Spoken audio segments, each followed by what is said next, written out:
Ito, pinirito ko muna yung patatas at saka yung carrots. Dahil magluluto ako ng menudo. Ayan. Tinanggal ko na siya sa kawali para makapaggisa na ako. Ito yung lato. Ayan. Dahil guys, ng bawat sibuyas. Ayan guys.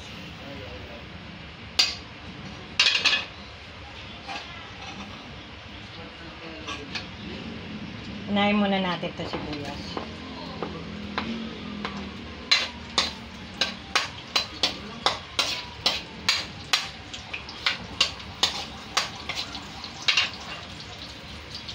Ayan guys, nilagay ko na yung bawang. Itong hotdog at saka itong siling pula. Mamaya na yan.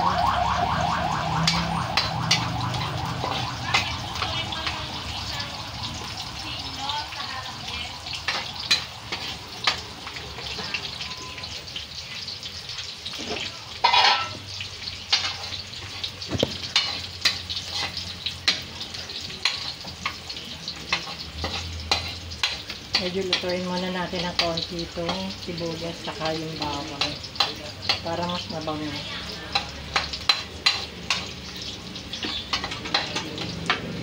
Ngayon guys, ito pinakuloan ko na ito sa tubig. Tinapong ko yung yung unang kulo. Kasi syempre, maraming bulayo eh. Ayan. Tapos, nilagyan ko siya ng konting toyo at kalamansi. Ngayon, ito lalagay ko na siya. Sa pululan ko. Tapos, para hindi naman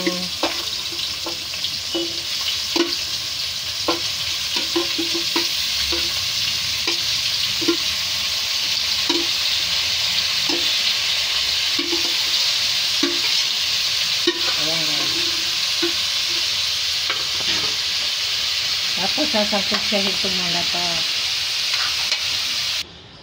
Ayan guys, so nilagyan ko muna siya ng tubig. Palalambutin ko muna siya. Ayan.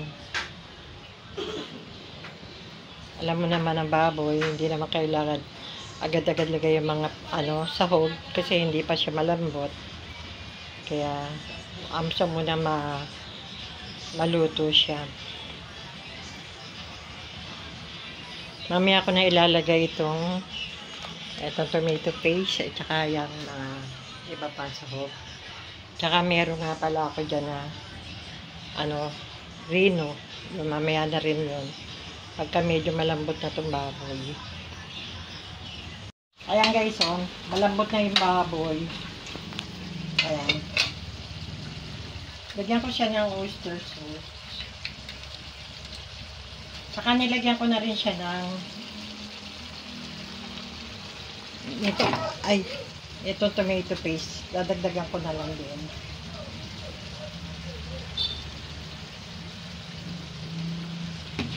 Tapos, nalagay ko na rin itong sili. Saka itong hotdog. Konti lang yung hotdog namin, kaya konti na lang yan. Saka nilagyan ko siya ng konti wala kasing kaya celery.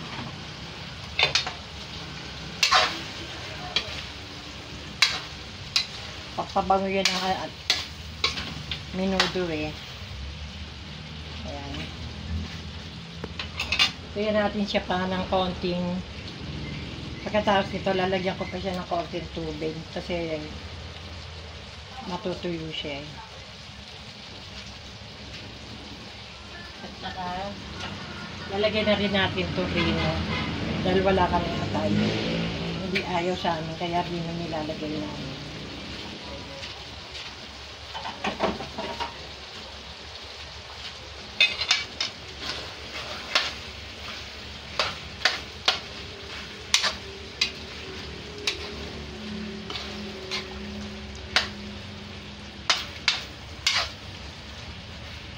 Lagyan natin ng konti pang tubig.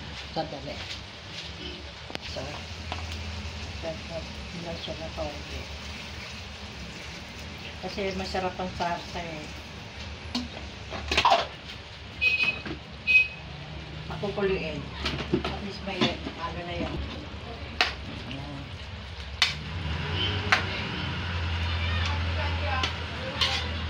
Tapos, itong pinirito kong ano, patatas, lalagay ko na rin pag kumulo. Tapos titimplahan ko na siya. Kaya kumukulo na siya. Lagay na rin natin to.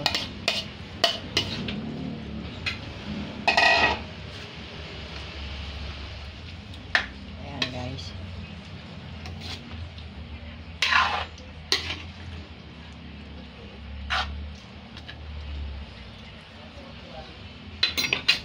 Ngayon, tikman natin kung okay na.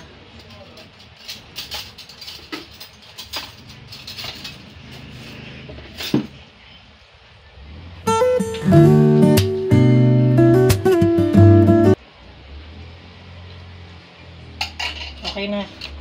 Pagka kumuluto at ano, guys, luto na to, hahanguin ko na kasi luto lang naman yung patatas niya eh. Timplado na siya. Ayan guys. Bigyan natin ng asukal. Kasi ang asukal guys, nakakapagpasarap din yan. Para hindi naman masyadong maalat o hindi nag-aagaw yung ano. Tamis at saka alat. Yan.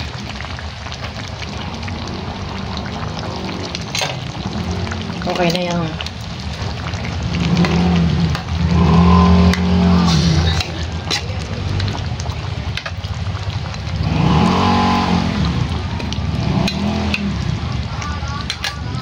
Guys, mag-like and share kayo at mag-subscribe para lagi po tayong updated sa lahat ng mga video ko.